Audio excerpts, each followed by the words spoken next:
بسم اللہ الرحمن الرحیم۔ آج جو عالمی حالات چل رہے ہیں اور سبھی اس کو جانتے ہیں، پوری دنیا میں ایک بے چینی ہے، خاص طور سے فلسطین کے معاملے میں۔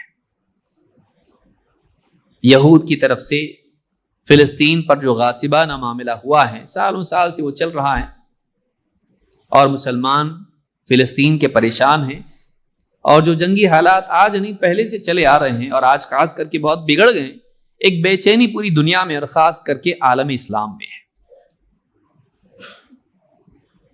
اس میں میڈیا بھی اپنے طور پر رول ادا کرتی ہے، طاقتور میڈیا ملکوں کی جو ہے وہ اپنے اپنے طور پر خبروں کو پیش کرتی ہے، اور جس کے پاس طاقت ہے، جس کے پاس ٹیکنالوجی ہے، وہ نہ صرف حکومتی سطح پر فوجوں بلکہ عوام کے لیے بھی، سیولینز کے لیے بھی اپنی طاقت استعمال کرتی ہے۔ اسلام اس کی اجازت نہیں دیتا ہے، اسلام اس کی اجازت نہیں دیتا ہے۔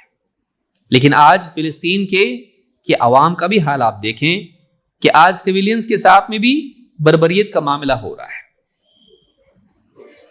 ہم اللہ سے دعا کر سکتے ہیں، ان کے لیے ہم اللہ سے دعا کر سکتے ہیں، اور ہم اللہ سے دعا کرتے ہیں کہ اللہ رب العالمین ان کے حالات کو درست فرمائیں۔ جتنے مسلمان فلسطین میں ہیں یا پوری دنیا میں ہیں، اللہ رب العالمین سب کی جان و مال کی، ان کی عزتوں کی حفاظت فرمائے، اور اللہ تعالیٰ ظالم کو ہدایت دے، اور اگر ہدایت کے لائق نہ ہو تو اللہ تعالیٰ اس سے انتقام لے۔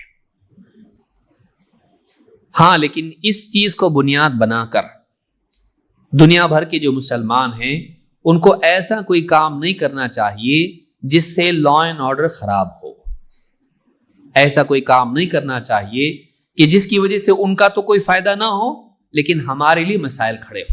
بعض اوقات مسلمان جذبات میں آ کے ایسا کام کرتے ہیں جس سے ان کا تو مسئلہ حل نہیں ہوتا ہے، لیکن خود ہمارے لیے، مسلمانوں کے لیے، ہمارے ملک میں یا کسی بھی ملک میں مسائل کھڑے ہو جاتے ہیں۔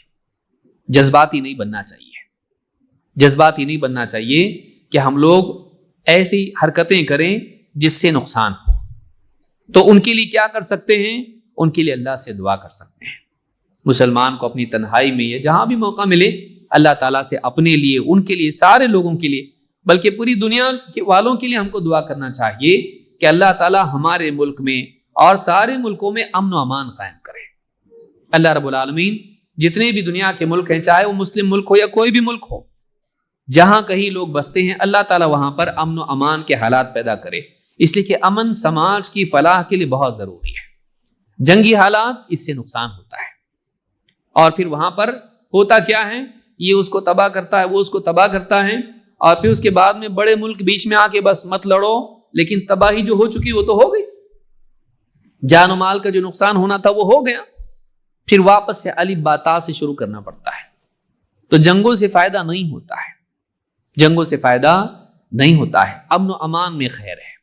تو مسلمانوں کو ہمیشہ اس بات کی دعا کرنا چاہیے کہ اللہ تعالیٰ ہمارے ملک میں بھی اور دنیا بھر میں بھی امن و امان کے حالات پیدا کرے، اور ظالم کو اللہ ہدایت دے، اور اگر ہدایت کے لائق نہیں ہو تو اللہ تعالیٰ اس کے لیے، جو اللہ جانتا ہے اس کے لیے کیا فیصلہ کرنا چاہیے، اللہ وہی فیصلہ کرے اس کے لیے۔ اللہ رب العالمین ہم سب کو ایسی کسی حرکت سے محفوظ رکھے جس سے ہمارے اپنے ملک کا امن و امان خراب ہو، ہم کو اللہ بچائے رکھے اس سے، اور ایسی کوئی چیز کرنا بھی نہیں چاہیے۔ شور شرابے، توڑ پھوڑ یا اس طرح کی کچھ بھی چیزیں یا بھڑکاؤ باتیں کرنا، اس سے بچنا چاہیے۔ ہاں، یہ بات اپنی جگہ ہے کہ مظلوم کے لیے دعا کرنا چاہیے، اور ظالم کے لیے بھی کرنا چاہیے کہ اللہ اس کو ہدایت دے، اس کے لیے بھی کرنا چاہیے، اور اگر ہدایت کے لائق نہیں ہے تو اللہ اس کا معاملہ اللہ خود حل کرے۔ اللہ ہم سے اچھا حل کرنے والا ہے۔ ہم کیا کر سکتے ہیں بھائی؟ ہم کچھ بھی نہیں کر سکتے، لیکن اللہ جو کر سکتا وہ کوئی نہیں کر سکتا۔ اللہ اپنی طرف سے اس کا فیصلہ کرے۔